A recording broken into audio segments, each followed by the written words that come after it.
নমস্কার, তোমাদের চ্যানেলে আরও একটা নতুন ভিডিও নিয়ে চলে এসেছি। প্রথমের মতো ভিডিওটা খুবই গুরুত্বপূর্ণ হতে চলেছে। তো অবশ্যই তোমরা থাম্বনেল দেখে অবশ্যই বুঝতে পারছো যে তোমাদের আজকের কী টপিক নিয়ে আজকে ভিডিওটা। হ্যাঁ, তোমরা অনেকেই প্রশ্ন করেছিলাম আমাকে ডব্লিউপি বা তোমাদের কেপি কনস্টেবলের ভ্যাকেন্সি কবে আসছে, বিশেষ করে ডব্লিউপি 12,000-এর যে লেডি কনস্টেবল এবং মেল এবং ফিমেল উভয়ের ক্ষেত্রে যে ভ্যাকেন্সিটা আসতে চলেছে সবাই প্রায় জেনে গেছো। তো সেটা নিয়ে আজকে বিস্তারিত আলোচনা করবো যে কবে তোমাদের এক্সামের ডেট, এক্সপেক্টেড তোমাদের এক্সামের ডেট এবং এই এক্সামের ডেটগুলো কবে, আমি এই বিস্তারিত ভিডিও নিয়ে আলোচনা করব। এবং আজকের ভিডিওটা যদি একটু ভালো লেগে থাকে অবশ্যই বন্ধুর মধ্যে শেয়ার করে চ্যানেলকে সাবস্ক্রাইব করতে অবশ্যই ভুলবে না। তো চলুন বেশি কথা না বলে শুরু করা যাক। তো তোমরা সকলেই ডব্লিউ কনস্টেবল 12,000 ভ্যাকেন্সির জন্য ওয়েট করে আছো দীর্ঘদিন ধরে, প্রায় ডিসেম্বর নাগাদ বা তার আগে থেকেও তোমাদের শুনেছো যে 12,000 ভ্যাকেন্সি আসবে ডব্লিউপিতে, এবং তার সাথে সাথে কেপিতে তোমাদের ভ্যাকেন্সি কনস্টেবল মেল এবং ফিমেল উভয়ের ক্ষেত্রেই, যেমন কি তোমরা সকলেই শুনেছো মেল এবং ফিমেল উভয়ের ক্ষেত্রেই তোমাদের ভ্যাকেন্সি আসতে চলেছে। কবে আসবে এবং তোমাদের এই করে ডিসেম্বর কেটে গেলো, জানুয়ারি কেটে গেলো এবং ফেব্রুয়ারি তোমাদের মাঝামাঝি প্রায় চলে আসছে। আজ 14ই ফেব্রুয়ারি, সরস্বতী পুজোর দিন আজকে। তো এই করে করে তোমাদের এক্সপেক্টেড ডেট কবে এবং সেটা কীভাবে তোমরা জানতে পারবে এবং কবে থেকে তোমরা অ্যাপ্লাই করতে পারবে ও শর্ট নোটিস কবে পাবলিশ করা হবে। তো চলুন আজকে জেনে নেই। ডব্লিউবির তরফ থেকে কোনো অফিসিয়ালভাবে নোটিশ দেওয়া হয়নি, তবুও আজকে আমি বিস্তারিতভাবে আলোচনা করব। সম্ভাব্য তোমরা সকলে শুনেছিলে যে ফেব্রুয়ারি মাস নাগাদ তোমাদের নোটিশটা জারি করা হবে। হ্যাঁ, তোমরা ফেব্রুয়ারি মাসের মধ্যেই তোমরা প্রায় পেয়ে যাচ্ছ নোটিশটা।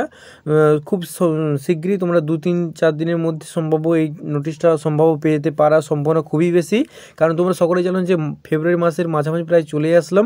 তো মিনিমাম তোমরা ধরে রাখতে পারো যে তোমরা আজকে যেহেতু 14 তারিখ, 15, 16, 17, 18 এরকম সামথিংয়ের দিকে তোমরা ডেটটা পেয়ে যাচ্ছ। এবং এখানে শর্ট নোটিশটা খুব শীঘ্রই পাবলিশ করা হবে এবং তার সাথে সাথে এবারে বলে থাকবে অ্যাপ্লাই কবে থেকে শুরু করা হবে। সেক্ষেত্রে বলে রাখি, শর্ট নোটিশ প্রকাশিত হওয়ার পরেই 1 সপ্তাহ বা 2 সপ্তাহ 1.5 সপ্তাহের মাঝামাঝি তোমাদের সঙ্গে সঙ্গে তোমাদের অ্যাপ্লিকেশন ফর্মটা চলে আসবে এবং সেখান থেকেও তোমরা অফিসিয়ালভাবে তোমরা অ্যাপ্লাই করতে পারবে এবং ফর্মটা ফিল আপের একটু সময় থাকবে তোমাদের হাতে অবশ্যই।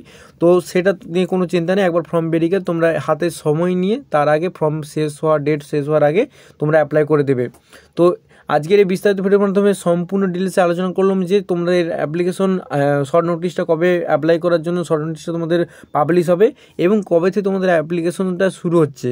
তো এই নিয়ে আজ বিস্তারিত ভিডিও আলোচনা করব। যদি ভিডিওটা একটু হেল্পফুল থাকে তো অবশ্যই বন্ধুদের মধ্যে শেয়ার করবে এবং চ্যানেলকে সাবস্ক্রাইব করতে ভুলবে না।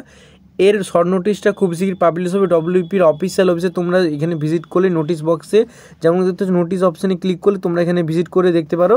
খুব শীঘ্রই তোমাদের দেওয়া হবে সেই নোটিশ, শর্ট নোটিশটা খুব শীঘ্রই পাবলিশ করে দেওয়া হবে। এত বড় ভ্যাকেন্সি হাতছাড়া করো না, সকলে পড়াশোনা মন দিয়ে চালিয়ে যাও। যে যেরকম করে পড়াশোনা করছো, কেউ ইউটিউব ফলো করছো, বই ফলো করছো, বিভিন্ন ক্ষেত্রে তোমরা যে যা ফলো করছো সব পড়াশোনা ভালো করে মন দিয়ে চালিয়ে যাও।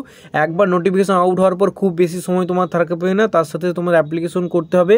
তারপরে খুব শীঘ্রই তোমাদের প্রি বা মেন্স তোমাদের ক্ষেত্রে, যেখানে এখনও সেটা নোটিশের মাধ্যমে জানিয়ে দেওয়া হবে। অনেকে বলছে যে তাহলে কি একটা পরীক্ষা হবে, তো সেহেতু বলে রাখি নোটিশ খুব শীঘ্রই পাবলিশ হয়ে যাবে এবং তার সাথে তোমরা সেখানে জানতে পারবে তোমাদের একটাই পরীক্ষা আছে, 2টা পরীক্ষা আছে। তো সেই হিসেবে তোমরা পড়াশোনাটা কন্টিনিউ করে যাও। তো আজ এই পর্যন্ত ভিডিওটা যদি একটু ভালো লাগে বন্ধুদের সাথে শেয়ার করবে। দেখা যাচ্ছে আরও খুবই গুরুত্বপূর্ণ ভিডিও নিয়ে। Thanks for watching this video.